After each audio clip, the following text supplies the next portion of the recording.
Thank you very much. I was told just before dinner that the structure of this evening is that you get the two scintillating speakers before dinner, and then you get good dinner, wine, and then you get me to slowly send you off to sleep. So I'll try not to disappoint. I have a lot of experience in this. So anyway, Mr. President, Vice Presidents, elected officials of ICAZ, members and their spouses, the distinguished chair of the AAB, Secretary General of the AAB, and distinguished guests, invitees, and any others who might have wandered into the room uninvited. 100 years is indeed a long time, and the nice thing about being the CEO of an organization that has 175 member bodies in 135 countries is there's always an event that's really worth celebrating. But unfortunately, there's always a constraint on how many places you can actually go. So when this invitation landed, my assistant, who runs my office life, and my wife runs my personal life, so I have to get out of the country to try and at least assert myself in some way. But she sort of said, you're busy, you can't go. You'll just have to say no. So I said, well, hang on, can we talk about this? And so she rolled her eyes and said, all right.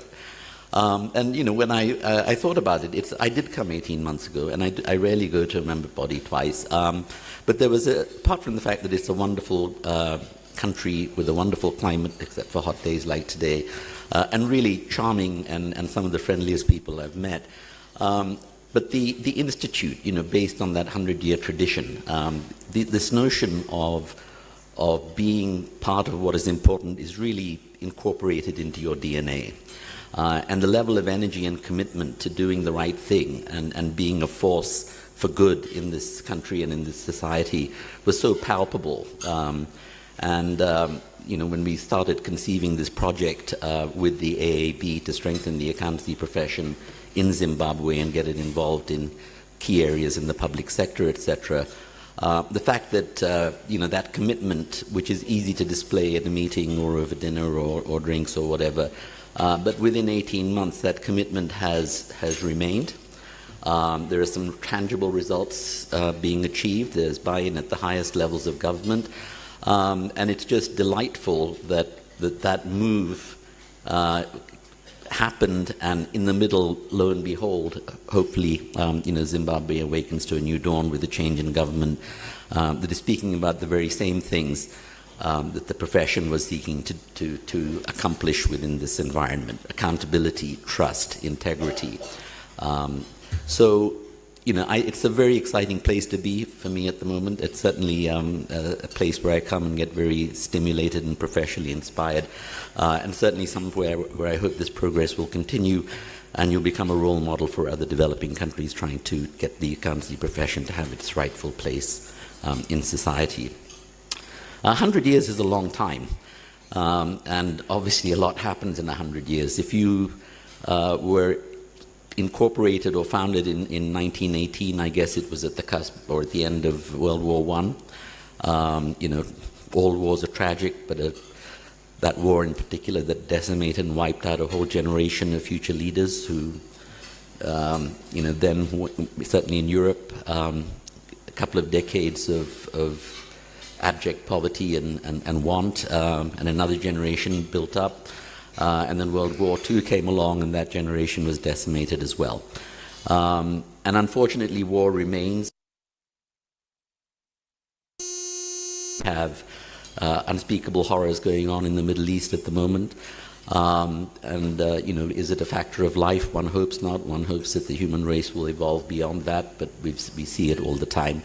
But overlaying that, there have been also some remarkable achievements over the last 100 years. And the one I just want to touch on briefly is globalization. Human society has evolved and changed, but it has not evolved and changed as fast as at any time in history as over the last 40 years. 40 years ago, the openness of economies was actually measured by the number of airlines flying in and out, airline routes, and balance of trade deficits.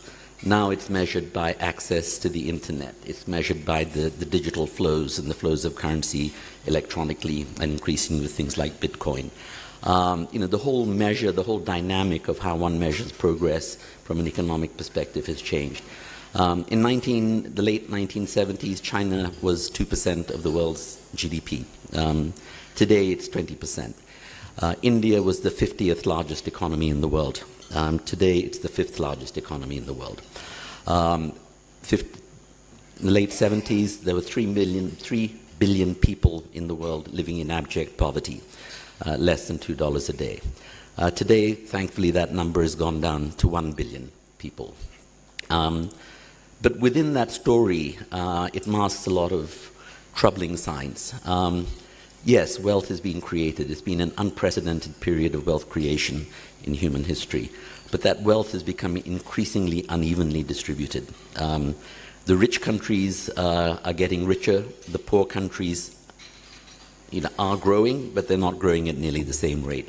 And perhaps even more disturbingly, within countries, without exception, every country, be it an advanced economy or an emerging economy, within the country, income distribution is widening. The rich are getting proportionately more rich, while the rest have a feeling of getting left behind. And that might just seem like an unfortunate reality that one looks at and passes over in an occasional moment of guilt. But the reality is it has consequences. And those consequences we see right now being played across in the political arena, from the US to the UK, to Europe, even to the Philippines, where we see the rise in populist movements, where we see that people are just fed up with the existing order. They want change, and they're not really discriminating about the stories that those who promise change will bring. They just want the change. And so, perhaps many in this room would say some of these irrational choices are simply irrational and inexplicable.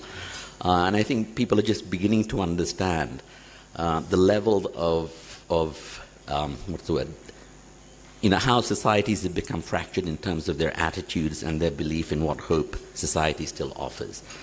There is a growing class in virtually every country who feels excluded, who feels left behind, where they have access to the democratic process. They vote in surprising choices. And coming with that, if you always need someone to blame. And it's always easy to blame, the worker in China who's working for half the wages of the worker in the States. It's always easy to blame the subsidized agricultural output from one country, disadvantaging the farmers in another. But what we see with that is a rise in protectionist sentiment of governments putting up national borders and potentially reversing the flows that have built up this incredible period of wealth creation, albeit warranting concern because of the income distribution, but really threatening to revert back to the paradigm of the 50s and 60s of trade barriers, physical and economic walls being built, and basically reversing this whole movement to creating a truly global economy which benefits people across the world. So we are in troubling times. Not just Zimbabwe has a ray of hope, hopefully more than a ray of hope, and you all have every right to feel optimistic about what the future holds. And I'll come back later to why it's important that you do play your part in that. But for the rest of the world, the picture is not quite as optimistic. No one knows how long these trends are going to last. No one knows how much damage is going to be done, while that process of unraveling takes place. 100 years, IFAC is 40 years old, so I guess IFAC is a grandchild of the Institute of Chartered Accountants of Zimbabwe. And we had our 40th anniversary at our annual council meeting in Brussels in November. And I was just reflecting on the 40 years that IFAC has had. And Adrian has reflected on the 100 years that, or the bits of it that he's seen anyway, that the Zimbabwean Institute has had. And it really is a remarkable story, because there was really no such thing as a global profession, back in the mid-70s. As close to global that you got was, people from the Commonwealth who went to the UK to get their qualification and went back and plied their trade, but it wasn't really a global profession in terms of standards or cross-border sharing of information. So when those 63 countries signed up to the first IFAC treaty, and of those 63, 37 turned up for the first meeting in Munich in 1977. They were all men, which I guess is understandable for that era. When I was making these comments at Council, which has about 250, 280 people, probably only about 10% were women. So unfortunately, let me get rid of the bad news first. We have a long way to go in trying to make sure that women are adequately represented in our profession. But moving on to some successes. No one could have envisioned an infrastructure of global standards. That was inconceivable, but we have. We've started off, we actually established the predecessor to the International Accounting Standards Committee, which then morphed into the International Accounting Standards Board. We now support the standard setting for audit, ethics, education, and public sector accounting. No one thought at that time that those standards would be the yardstick against which member bodies are measured to ensure whether they're actually eligible for IFAC membership. So we now have an active program of self-regulation, if you like, that if you want to be a member of IFAC, you have to agree to comply with 7 statements of member obligations. And those member obligations are basically compliance with global standards, as well as having adequate disciplinary procedures and investigation procedures, and a commitment to continuing professional education. And we monitor those. So, we have a database which initially there was some reluctance to make it public, because people felt that if we are telling you, where the skeletons are in our closet, we don't want to be embarrassed by making that public. But we've gotten over that hurdle, and it's now fully transparent, and indeed it is probably the source of information on the state of the global profession that has become the gold standard for all the development agencies that we work with. So, not only do we comply with standards, we hold ourselves accountable and report to the public on how well we comply with those standards. The effort to develop the profession in emerging economies was virtually non-existent in 1977. We now have a very active program, as witnessed by the fact that that we're here working with the AAB on developing the profession. We have a memorandum of understanding with 12 donor agencies where we agree to share information and work collaboratively to develop the profession in emerging economies, really founded on the argument that we have been able to make to them that the accountancy profession is essential for advancing economies and growing strong organizations. The profession is essential for the private sector to function. Without reliable financial information, there simply will not be investment, there will not be the flow of capital, and in today's world, there certainly won't be the flow of capital across borders. So in the private sector, I think the role of the accountant is fairly traditionally well understood. But it also has a very important role in the public sector, which is perhaps less well understood, and which, again, thanks to our colleagues in the AAB, they have grasped that nettle to make sure that gets addressed. But in the private sector, I, as an individual, can choose whether I want to invest in a particular company, either as a shareholder or as a vendor or whatever. And I have access to audited financial statements, and I can place a certain degree of reliance on those statements. But in the public sector, I have no choice whether I pay my taxes or not. It's not voluntary, I just have to pay them. But thereafter, what happens to that money? Should I not have the same right as I do in a private sector investment to know, the basis on which that information is being recorded and reported, how it's being used on consistent bases that I can understand, who I can hold accountable if I don't believe that money has been deployed and results achieved? So it's the simple analogy of saying, why should the public sector be any more treated any differently to the private sector is really quite a powerful one. and is the one we're using to actually, try and develop champions in government to support proper public sector accounting and strengthen public sector financial management. Now, the untold, well, I'm about to tell it, but the awkward part of that discussion is many governments like it that way, because it's accountability is a great word, and forget elected officials or politicians. I'm sure all of us individually, would sort of say, of course, we're accountable, but would be really pretty uncomfortable when we were actually held accountable for something or made too much of ourselves transparent so that we could be held accountable. But there's one thing about being reasonable about what you disclose, but it's another about just enabling, hoodwinking the public. And frankly, the cash basis of accounting does that. Two examples that I use when I'm on my sales pitch for this promoting public sector accountability. By the way, we have an international campaign which we call Accountability Now, which covers this whole topic.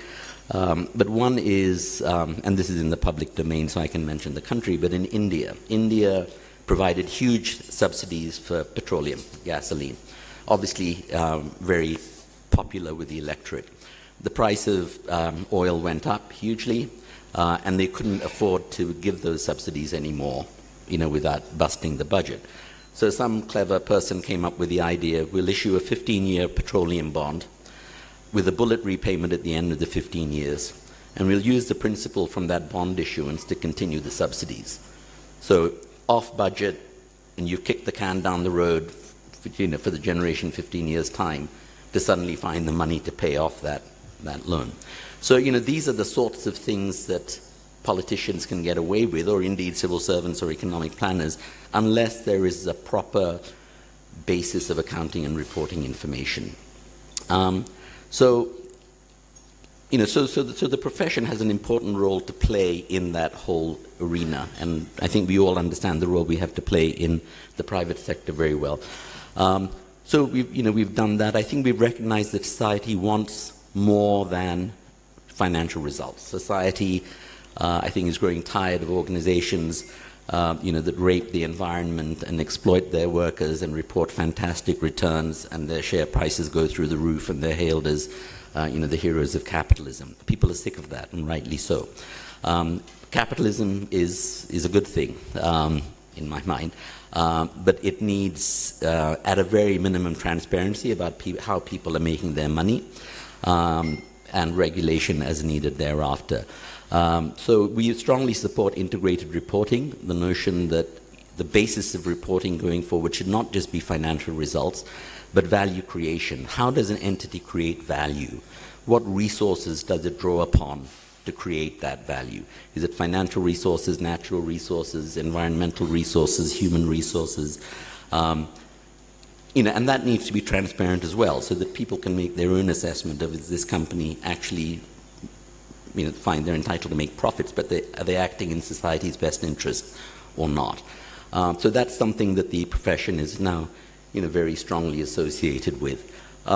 So, over the period of those 40 years, we've gone from being 37 men representing 63 countries, really just a talk shop of, I have no idea what they talked about, the minutes are lost, but, the occasional conference to talk about developments, etc., to actually being a vibrant, proactive profession that is trying to do the right thing, in the clients whom it serves, is trying to identify the areas where it has a role to play and to be actively involved in them. And that third area, I think, is very important, because I think accountants have an obligation not just to be good professionals working for the service of their clients, but to be active and engaged members of civil society. We are all fortunate to be in this profession. The fact that you've taken a weekday evening off to be here shows that you must believe that. You must, we do reasonably well financially because of this profession.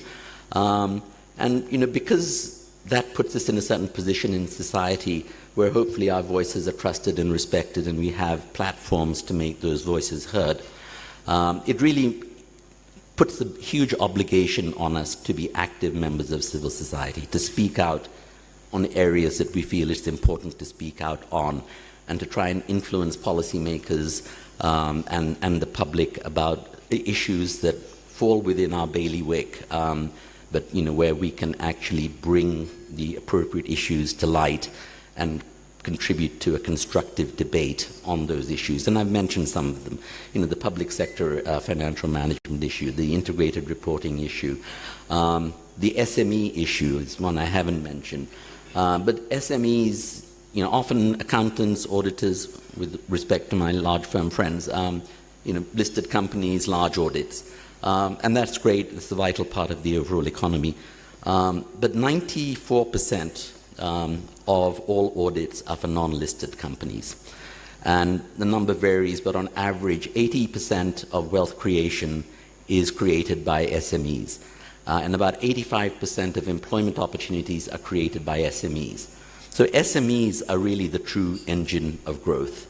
And we did some research recently that showed that where SMEs have professional advisors, like accountants, they do much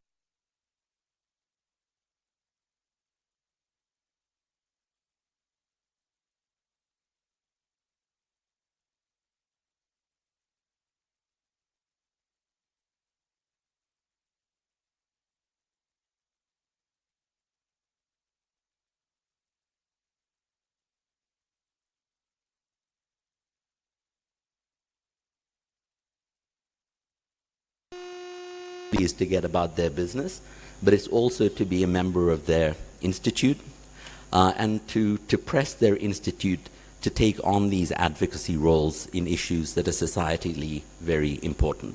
And I think you have a golden opportunity now in the environment of Zimbabwe, where there is a huge appetite for change, and the rhetoric is great, and there's no reason to believe that it's not sincere.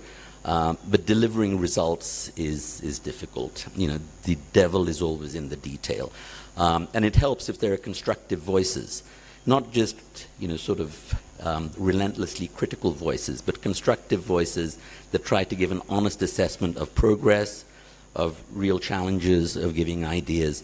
And I certainly hope that the profession in Zimbabwe unites to take on that role. And I think you'd do the country a great service. If I could just leave you with some comments on, in the IFAC context, it was what might the next 40 years hold, and others have already touched on what might the next 100 years hold. I look more to what might the next 1 year till my retirement hold, but projecting forward to what the next 40 years might hold. I think there's a number of things. We should never forget, be it 10 years, 20 years, 40 years, or 100 years, what is the defining characteristic of us as a profession. And that is we are committed to acting ethically and with integrity, and to build trust. I think once we lose that as the absolute anchor and foundation of our profession, we'll see, in 10, 20, 30 years' time, a profession not really resembling the one that we have now. So I think that is something that we really have to, hold as a sacred trust that we pass from one generation to another, and not let any of those generations forget that. I think the second thing we have to have is foresight. We have to be able to look into the future. No one can predict the future, but we have to be constantly vigilant about what is happening. Human history is replete with stories of the end of days is nigh, and the human race will be extinct, and I'm sure at one day it will. But it goes back to Malthus. Those of you who remember your undergraduate economics, in the 17th century, the German economist said that food production is increasing at an arithmetic rate, and population is increasing at a geometric rate, and therefore the human race will starve in 47 years or whatever. Didn't happen. Technology advances, changes in agriculture. Now, if it was properly organized and managed, the world actually produces a food surplus to its requirements. Health, when the flu wipes out a third of the world's population in the Black Death, etc., you'd think, well, okay, when's the next one? And But again, amazing advances in medicine mean now that people are living much, much longer than ever envisioned. And I recently read a book that says by 2050, or certainly by 2100, it will certainly be feasible that human beings will live to 130, 40 years, and which is quite remarkable. The author then posed the question: if you get married at 25, just think what being married for 100 years might be like. Which, so when I quoted this to my wife, she glared at me, and I said, "I'm sure it'll be absolutely wonderful." As the past 37, but so things happen. The human brain adapts and evolves and comes up with solutions to try and make sure, that the next imminent threat doesn't become something that destroys the human race. I still remember in the early 80s when I was in London with the advent of the chip, and there were all these documentaries. Oh my goodness, the chip! You're now going to have to get.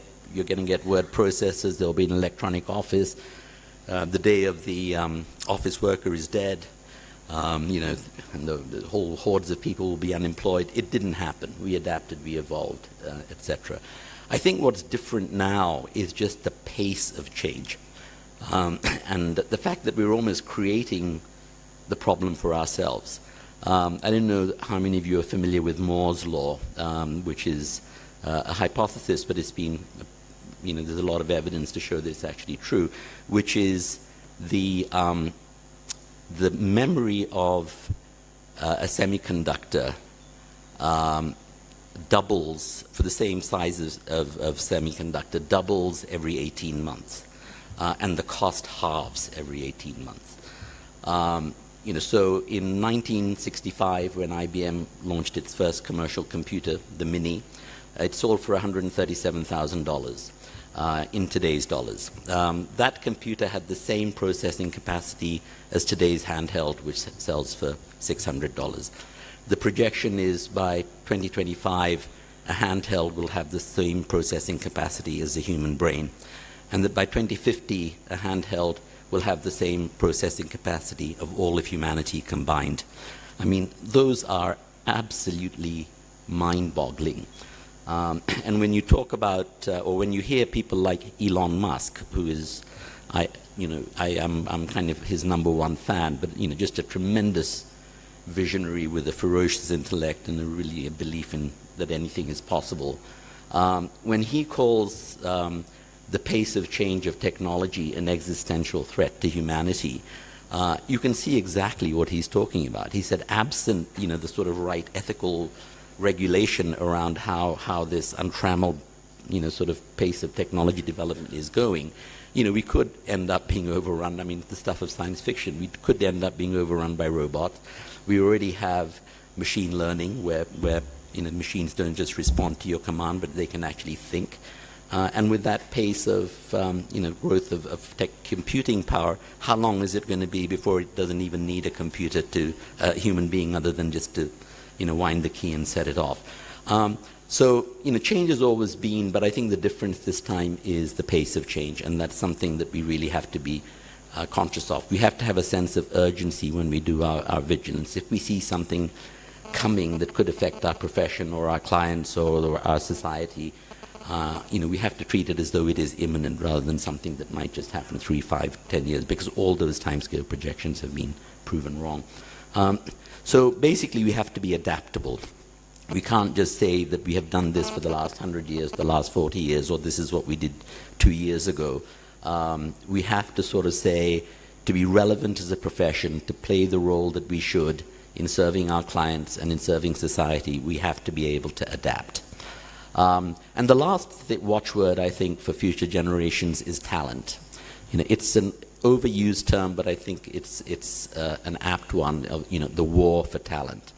Certainly, in my generation, if you went home and told your mother that you'd become an accountant, it was a source for calling up all the neighbors and making your life miserable. But if you were a doctor or a lawyer or an engineer or an accountant, those are all mentioned in the same breath. Now, not so much. Are you an investment banker? Are you are you a startup person? Did you invent your own billion-dollar app by the time you were 15?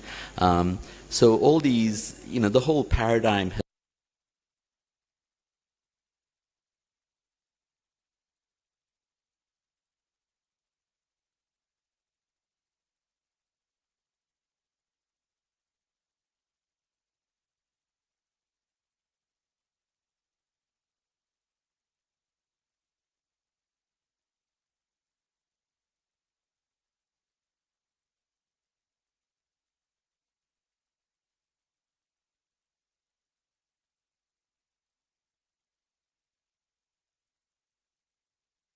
7-year window. Attitudes have changed as to what young people are looking for. So, we are no longer in a seller's market where we sit there and say, we're accountants and wait for people to break down the door and say, oh, please, can I join? We have to go out there and hunt them down. We have to compete with banks. We have to compete with MBA degrees. We have to compete with all manner of other opportunities that are opening up. Because if we don't get the right quality of people, we won't be able to hold our heads high and hold our hand on our hearts and say we are a profession that is expert, that makes a difference. So, I personally see that as the biggest challenge of all. Having two children who are now young adults who love their dad, though they do, particularly while I was paying their college fees, but kind of gave me a patronizing smile when I sat them down to talk about a career in accounting and did things completely different. So that is something that we really, really, really have to be very concerned about. And just tying that back to my exhortation to you to speak out on issues.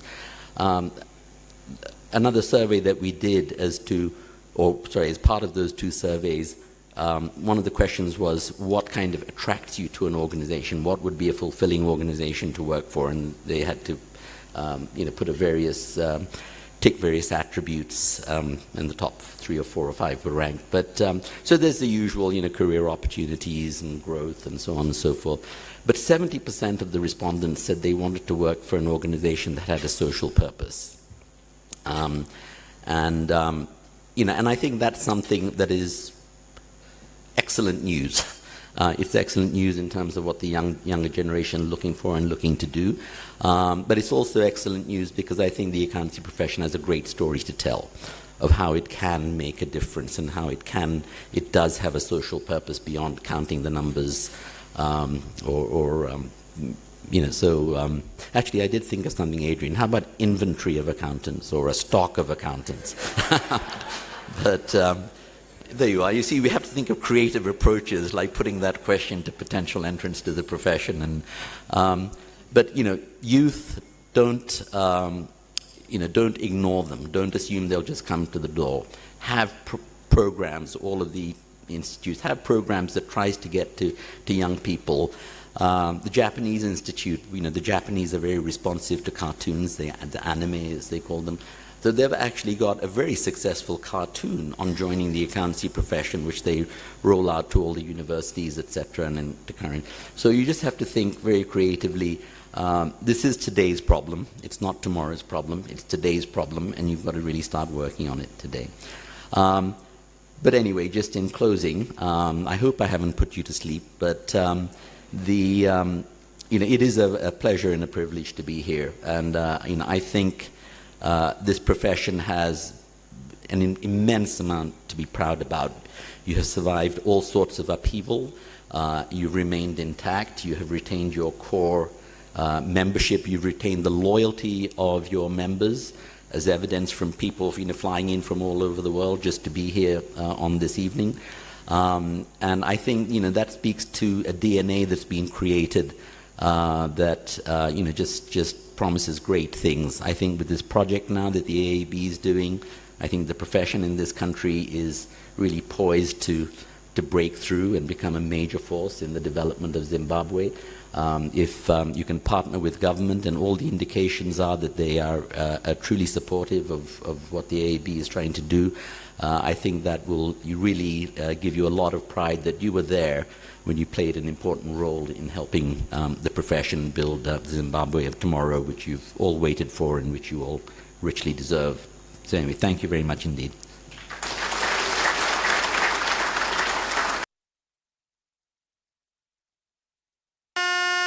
Thank you, Mr. Chowdhury, for a very inspiring presentation. I was particularly touched by